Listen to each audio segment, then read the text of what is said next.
나이는 먹어가는데 입에서 나오는 말들이 저렴하면 부럽죠? 안 돼요. 자신은 성숙해 보이고 싶은데 하는 말들이 깊이가 없으면 꼴불견이지 않을까요?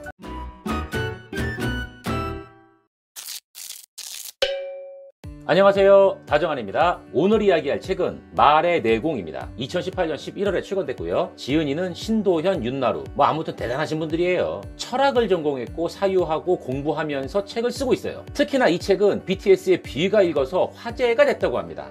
제 영상도 유명하신 분이 한번 봐줬으면 좋겠는데 정리 먼저 하자면 기존의 언어 생활을 근본적으로 바꾸는 길을 모색했답니다. 그런데 이미 시중에 나와 있는 많은 책들은 실용서이고요. 그 내용도 단조롭다고 해요. 말을 잘하기까지의 과정을 생략을 하고 말 잘하는 사례, 기술 이런 것들을 소개하고 있대요. 우리는 표현에 집중하느라 말에 담아야 할 의미는 놓치고 있어요. 말의 근본부터 바꾸려면 우선 자신을 수양하면서 필요한 것들을 쌓아야 돼요. 이 책에서는 그 쌓는 것들에 대해서 8단계로 정리했어요. 수양, 관점, 지성, 창의성, 경청, 질문, 화법, 자유 이런 것들을 차곡차곡 잘 쌓으면 여러분이 하는 말의 내공이 장난이 아니라는 겁니다. 어때요? 기대되시죠? 먼저 수양이에요. 말의 그릇을 키우는 법이죠. 그릇이 모나면 거기에 담긴 물도 모난다는 얘기가 있는데 이거 당연한 것처럼 들리죠? 맞아요. 그런데 이 당연한 이야기를 듣기만 하고 정작 자신의 그릇을 바꾸려고는 하지 않아요. 감정을 다스리지 못하면 말로 갈등만 일으키게 됩니다. 수양의 목적은 착한 사람이 되는 게 아니라 나를 이해하는 데 있거든요. 나를 관찰해서 나에게 일어나는 감정을 알아차린다면 그 감정을 자신이 다스릴 수 있게 되는 거예요. 자, 다음으로 관점이에요. 관점을 바꿔보라는 뜻이죠. 세상 자체는 객관적인데 우리가 주관적으로 보는 거예요. 우리가 보는 대로 세상에 존재한다는 거죠. 그래서 나의 주관에 따라 나의 세상이 달라지고 내 세상이 달라질 때 객관적 세상이 달라지는 겁니다. 추가로 책에서는 새로운 관점을 주려면 어떻게 해야 하는지 아주 자세히 설명하고 있어요. 결국에는 현재의 관점을 의심하며 나만의 관점을 쌓아야 하는 거 아니겠어요? 언제나 완벽한 것은 없기 때문이죠.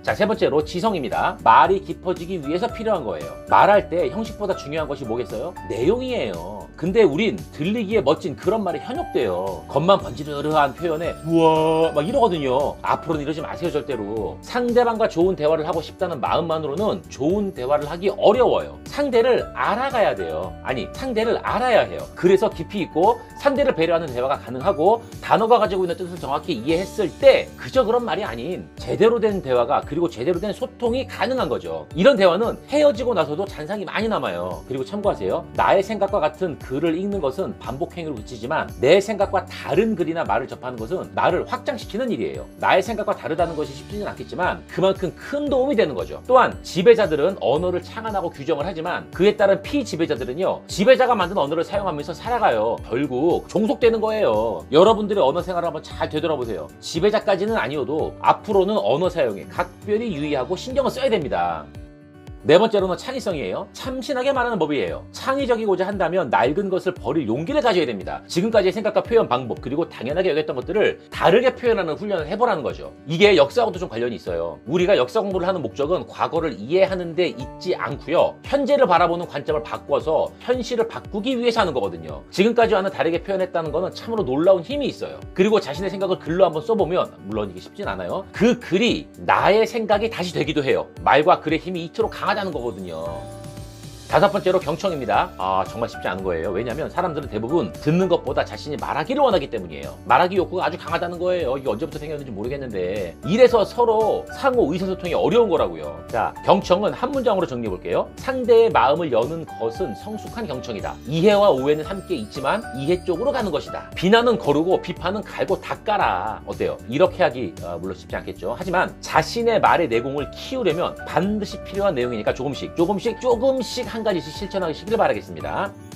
여섯 번째로 질문입니다. 우리들은 잘 묻고 잘 대답해야 됩니다. 하지만 두 가지 다 힘들어해요. 도대체 왜 그럴까요? 요즘 학교나 직장에만 가도요, 질문이 없는 모습을 너무 많이 볼 수 있어요. 근데 질문이 없는 게 아니라 질문이 한쪽으로 치우쳐 있다는 거죠. 무슨 말인지 아시겠어요? 아는 게 없거나 공부하지 않으면 물을 것이 없다는 거예요. 이건 당연한 거죠. 그저 받아들이기에만 급급한 시절을 보낸 사람일수록 더 그렇다는 겁니다. 좋은 질문이 필요하다는 건 요즘 모르는 사람이 없어요. 다 알아요. 그리고 꼭 그 물음에 내가 답을 하지 않아도 돼요. 내가 답을 하려고 하면 내가 답을 알고 있는 것만 질문하게 됩니다. 참 사람이라는 게 이상하죠? 그러면 소용없어요. 어떤 질문이 필요한지, 내가 궁금한 게 정말 뭔지 그건 말로 또는 글로 표현할 줄 아는 여러분들이 저는 정말 되시길 바라겠습니다.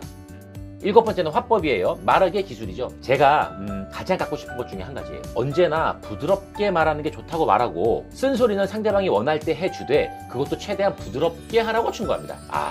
제가 제일 안 되는 게 이건데 꼰대는 아니지만 이게 정말 안 돼요. 우리는 상대방을 향해서 쓴소리할 자격이 없거든요. 그럴 권리도 없고요. 근데 아무 때나 아무렇게나 말을 함부로 해요. 착각하시면 안 됩니다. 절대로. 저 반성하고 있어요. 저도 아무에게서나 귀에 거슬리는 말을 듣고 싶지는 않거든요. 여러분들도 그렇죠? 맞아요. 그러니까 함부로 하지 마시자고요. 자, 마지막은 자유입니다. 어딘지 어울리지 않는 말처럼 보이시죠? 근데 여기에 두 가지 뜻이 있어요. 말로 표현할 수 없는 것들이 있으니까 억지로 표현하려고 하지 말고 이럴 때는 침묵하는 게 더 낫다는 거고요. 다음으로는 타인의 말을 들을 때는 예절과 형식의 잣대를 좀 내려놓고 걸어놓고 들으면서 생각하는 게 좋다는 거예요. 쓸데없이 내가 가지고 있는 이상한 기준에 의해서 듣지 말라는 거죠. 생각을 자유롭게 열어두라는 거. 이런 거 아니겠어요? 특히 말할 때는 더 그렇습니다. 제가 읽은 이 책을 한 문장으로 한번 요약해 볼게요. 너 지금 꼰대처럼 말하고 있나 잘 살펴봐라 라고 생각했습니다. 여러분들이 하는 말, 그 말에 내공이 있고 싶죠. 단련하고 싶죠. 더 깊이 있게 수용하고 싶죠. 자, 우선 이 책에서 제시하는 이 8가지를 잘 한번 살펴보시고 조금씩 적용시켜보자고요. 나이는 먹어가는데 입에서 나오는 말들이 저렴하면 부럽죠? 안 돼요. 자신은 성숙해 보이고 싶은데 하는 말들이 깊이가 없으면 꼴불견이지 않을까요? 언제 어디서나 꼭 필요한 말을 제대로 할 수 있는 그런 여러분들이 되시기를 정말로 간곡히 바라겠습니다. 이 책은 여기까지 할게요. 여러분들의 다양한 생각과 의견을 댓글로 남겨주시고 좋아요와 구독도 부탁드리겠습니다. 자, 지금까지 다정한이었습니다. 감사합니다.